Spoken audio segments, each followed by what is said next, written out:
सात संगत जी, बड़े प्रेम और सत्कार से कहना जी, धान्य निरंकार जी। सात संगत जी, दास विनती कर रहा है। दास से त्रुटि हो जाए तो अपने घर के बालक समझकर क्षमा करिएगा। सात संगत जी, सात संगत जी, रक्षाबंधन जोरों पर तैयारियां हर बहना हर भाई जो कर रहे हैं। रक्षाबंधन एक बहन की रक्षा के लिए भाई का वादा, लेकिन क्या कोई बहन अनजाने में ऐसी चीजें मायके से लेकर आ सकती है जो उसके पति उसके ससुराल को विनाश की ओर धकेल सकता है? क्या कोई त्योहार, कोई चीज, कोई पारंपरिक परंपरा इतनी ताकतवर हो सकती है कि संपन्नता, प्रेम और रिश्ते सब कुछ एक पल में बिखर जाए? एक ऐसी सच्ची घटना जो संध्या जी की है, जो सिर्फ 3 चीजें लेकर आई, लेकिन बदले में खो बैठी सब कुछ। तो आइए बिना देरी किए एक ऐसी दर्द भरी कहानी की ओर ले चलूंगा, जिसे सुनकर के आप भी आश्चर्यचकित रह जाएंगे सच्चाई समझ करके। उससे पहले चैनल पर नए होंगे सब्सक्राइब करिएगा। आइए बिना विनती किए आपसे वीडियो को पूरा देखिएगा, क्योंकि आधा अधूरा ज्ञान विनाश कारण बनता है। संध्या जो थी उत्तर प्रदेश के गाजीपुर जिले के एक, जो उसका विवाह मध्यमवर्गीय परिवार में शिक्षित बेटी थी। वो उसका विवाह पटना में एक बड़े व्यापारी अमन से हुआ था। दोनों में प्रेम, समझदारी और शादी में 3 साल बाद वैवाहिक जीवन सुखद था। संध्या बेहद धार्मिक प्रवृत्ति की थी। नित्य पूजन करती, व्रत रखती और अपने मायके व ससुराल में समान प्रेम बांटती। 2025 का रक्षाबंधन 9 अगस्त को पड़ा। संध्या ने कई हफ्तों पहले से अपने मायके जाने की तैयारियां शुरू कर दी थी। माँ ने कहा, तेरे भाई के लिए मिठाई ले जाना। पिताजी बोले, तेरे हाथ से लाए चीजों में लक्ष्मी का वास है। लेकिन एक बुजुर्ग दादी ने चेतावनी दी, बिटिया, रक्षाबंधन पर मायके से 3 चीजें कभी मत लाना। आओ बताती हूँ। नमक, सिंदूर, जले हुए दीपक की काली, ये तीनों बर्बाद के संकेत है। संध्या तो हंस पड़ती, कहती, दादी, अब कोई ऐसे जमाने की बात थोड़े है। रक्षाबंधन का दिन आया। संध्या ने भाई की कलाई पर रक्षा बांधी, आशीर्वाद लिया और माँ ने जिद करके उसके बैग में 3 चीजें डाली। गांठ वाला नमक किचन के लिए शुभ होता है, सिंदूर की डिबिया लक्ष्मी का प्रतीक, घी का दीपक जो मंदिर में जलाया था प्रसाद स्वरूप रख लो। संध्या हंसती रही, ये सोचते हुए कि ये सब ले आई। 10 अगस्त की सुबह मन को जो तबीयत खराब हुआ, डॉक्टर ने शुरुआत में ही वायरल बताया, लेकिन 2 दिन बाद हालात और बिगड़ने लगे। जांच में डेंगू निकला, प्लेटलेट्स गिर गए थे। हॉस्पिटल आईसीयू में भर्ती कराना पड़ा। संध्या घबरा उठी, ये अचानक कैसे हुआ? 13 अगस्त की रात अमन के गोदाम में भयंकर आग लगी। सब जलकर राख हो गया, लाखों का नुकसान हुआ। फायर ब्रिगेड की रिपोर्ट में शॉर्ट सर्किट जो कि बताया गया, लेकिन पड़ोसी कहने लगे बहू के मायके से कुछ अशुभ चीज, शायद तभी ये सब हो रहा है। अब संध्या वो दादी की बातें को जो याद आती, कहती, ये चीजें न लाई होती तो ये सब नहीं होता। क्या वाकई इन चीजों में कोई ऊर्जात्मक अक्सर होता है? वह रोती रही, ईश्वर से सवाल करती रही। एक दिन उसने ननद रीमा से चुपचाप उसे एक महिला सत्संग में लाई। सत्संग में एक बाड़ी चल रही थी। सज्जा जो सच्चा भाग्य, वही जो अंधविश्वास को ज्ञान में बदल दे। नमक हो या सिंदूर बर्बादी नहीं लाते, हमारी नियत, ऊर्जा और श्रद्धा लाती है वरदान या विनाश। संध्या फुट फुट कर रोने लगी। संध्या ने घर लौटकर उन 3 चीजों को फिर से देखा और फिर उसने किया यह नमक को वापस मंदिर में जाकर रखा, गरीबों को भोजन दान के लिए। सिंदूर की डिबिया बहन बेटी को प्रेम पूर्वक भेंट दी। दीपक को जलाकर गायत्री मंत्र जो किया। अगले दिन आईसीयू से खबर आई, अमन खतरे से बाहर। 3 दिन में रिसर्च जो डिस्चार्ज हो गया। गोदाम का नुकसान इंश्योरेंस से कवर हुआ और उसकी सप्ताह अमन को एक नया बड़ा बिजनेस प्रोजेक्ट मिला, जिससे वह पहले से ही ज़्यादा कमाने लगा। निष्कर्ष यह निकलता है कि विनाश तब होता है जब हम अंधविश्वास और भय को अपना ईश्वर मान लेते हैं। विनाश तब नहीं होता जब सतगुरु की कृपा से चीज़ों को सही दृष्टि से देख पाते हैं। वस्तु में शक्ति नहीं होती, शक्ति होती है तुम्हारे विचार, भावना और कर्मों में। किसी चीज़ को अशुभ मान लेना और डर के आधार पर जीना, यह विनाश की जड़ होता है। आज सध्या खुद सत्संग में सेविक बन चुकी थी।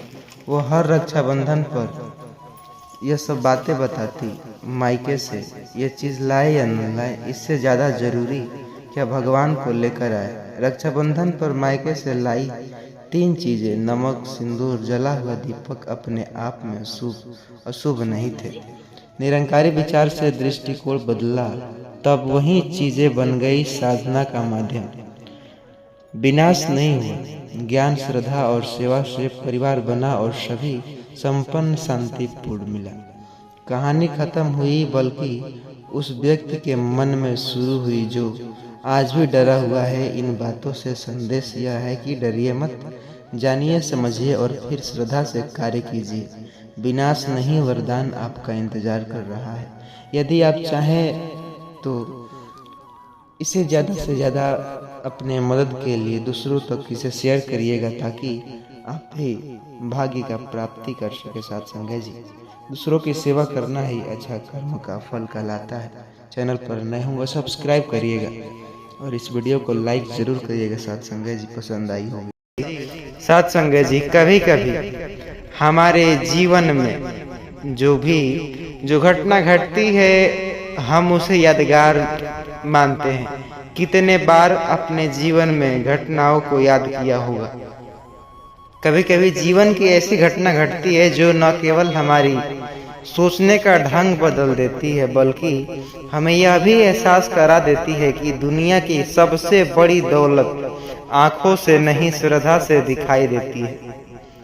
ऐसी व्यक्ति की कहानी आज की इस वीडियो में जानेंगे, जो एक गरीबी की दलदल में फंसा था, लेकिन सावन के आखिरी सोमवार को एक गाय को वो एक चीज खिला रहा और ऐसा कुछ किया जो उसके जिंदगी को हमेशा के लिए बदल डाला।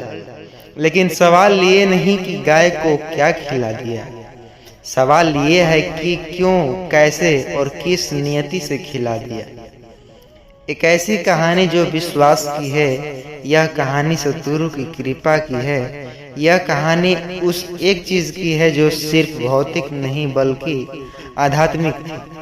तो साथ संगत जी, आपके भी मन में दलदली मच गई होगी। वीडियो को शुरू से लेकर अंत तक जरूर देखिएगा। छोड़ कर देखने से विनाश का कारण बन सकता है।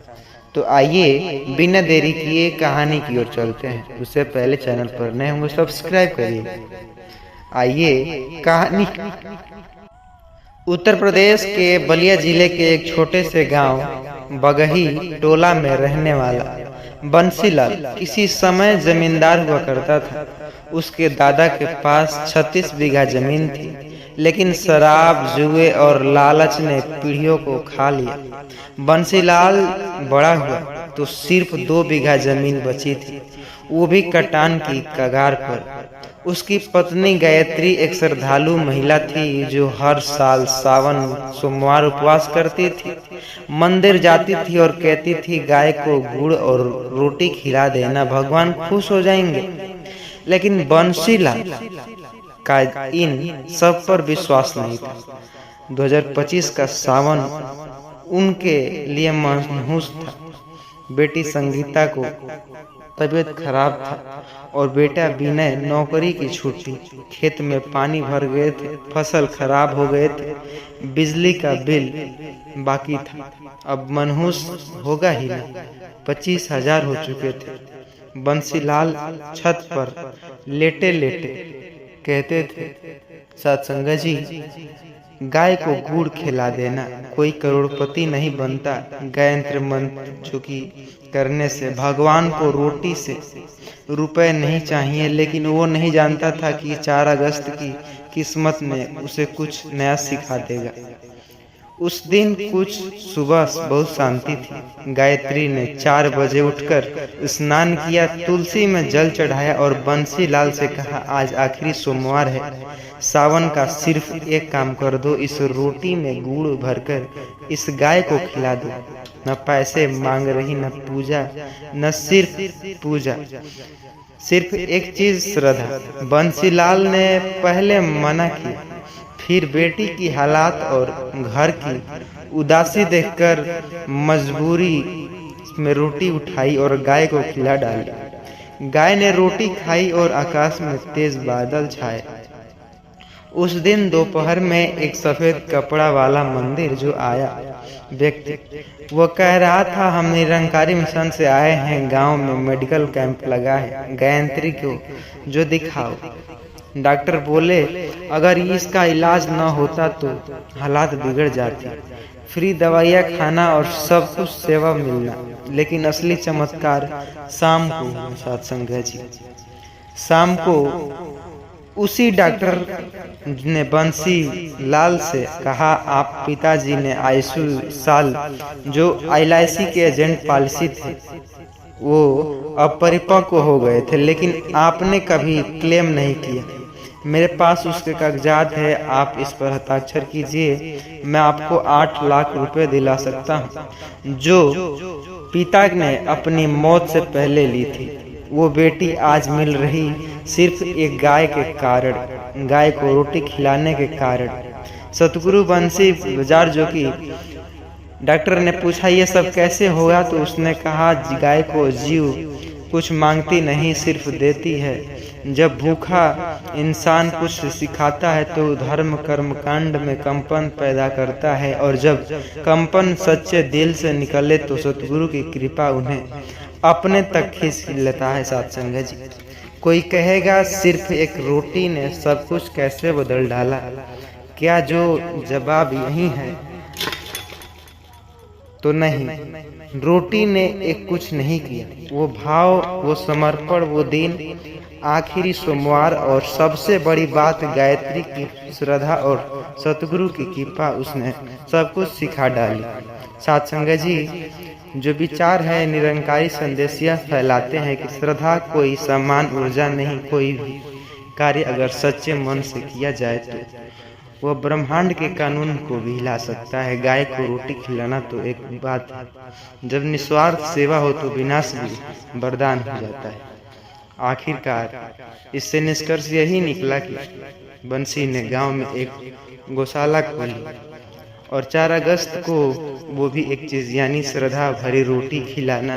करोड़पति नहीं बनता, आपको इंसान बना देता है। सतगुरु कहते हैं, सेवा बड़ी बात नहीं, बड़ा फल तभी देता है जब वह मैं को मिटाकर ली जाती। सत्संग जी, गाय को खिलाना एक माध्यम, विनम्रता को जागृत करना ही परिणाम है। सत्संग जी, आशा करता हूँ चैनल पर नए होंगे सब्सक्राइब करिएगा, वीडियो को लाइक करिएगा और दोस्तों तक यह वीडियो जरूर पहुँचाइएगा ताकि वे भी समझ सके। सत्संग जी, प्रेम और सत्कार से कहना जी, धन्य निरंकार जी। अक्सर आपने भी सुना होगा कि कहते हैं, लहसुन आपको धनवान बना सकता है। कहे तो लहसुन में एक कील लगा दीजिए।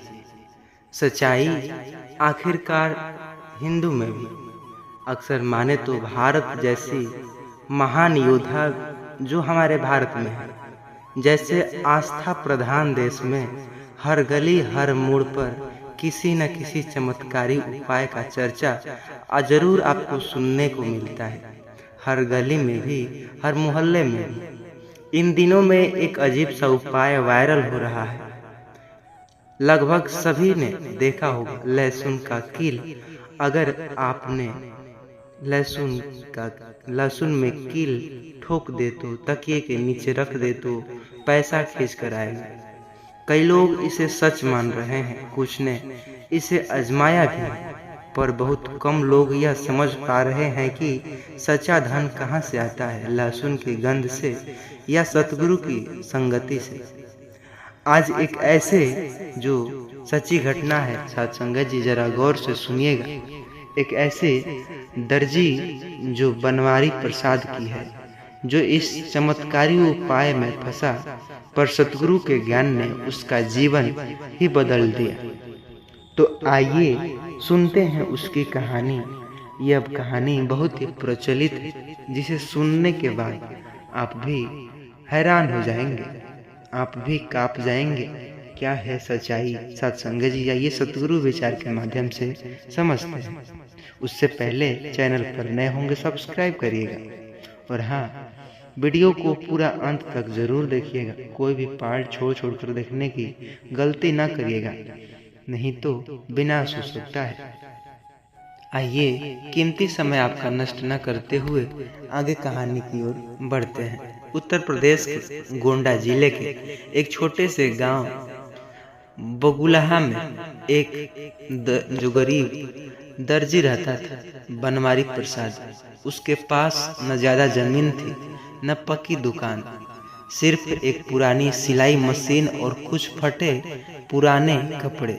रात भर टेलरिंग करता, दिन में लोगों के बकाए पैसे मांगता, लेकिन गरीबी ने पीछा नहीं छोड़ता। बनवारी का सपना था एक दिन करोड़पति बन जाऊंगा, फिर सतगुरु को सोने का मुकुट चढ़ाऊंगा। लेकिन उसके पास न तो रास्ता था न साधन, बस था एक विश्वास, जो वक्त के साथ भ्रम में भी बदलने लगा। एक दिन वह अपने बेटे की मोबाइल में एक वीडियो देख रहा था, जिसमें लिखा था, लहसुन में कील गाड़कर रात भर तकिए के नीचे रख दो, 7 दिन में पैसा अपने आप आने लगेगा। बनवारी के लिए यह तो जादुई दरवाजे जैसा लगा। उसने सोचा, शायद यह मोबाइल से देखा हूँ, गलत हो ही नहीं सकता। पर क्या हुआ? क्या सच में दोगुना हुआ या नहीं? आइए आगे समझते हैं। उसने उसी रात एक ताजा लहसुन लिया, सोने की जो लोहे की कील गाड़ी, पर सच यह हुआ कि लाल कपड़े में लपेटा और तकिए के नीचे रख दिया। उस रात उसने अजीब सपना देखा। एक वृद्ध बाबा जो सफेद दाढ़ी में बोले, तू जिसकी तलाश में है वो अब तुझसे दूर नहीं। बनवारी का दिल बलियों उछलने लगा। दूसरे ही दिन उसका पुराना उधार चुकाने आ गया, 3000 लेकर। तीसरे दिन मानो तो उनकी पत्नी की बीमारी खुद ब खुद ठीक हो गई, और चौथे दिन बुजुर्ग महिला ने उसे 10 नई सिलाई दे दी। बनवारी को यकीन नहीं हुआ, लहसुन में इतना ताकत, लहसुन में जरूर कोई शक्ति है।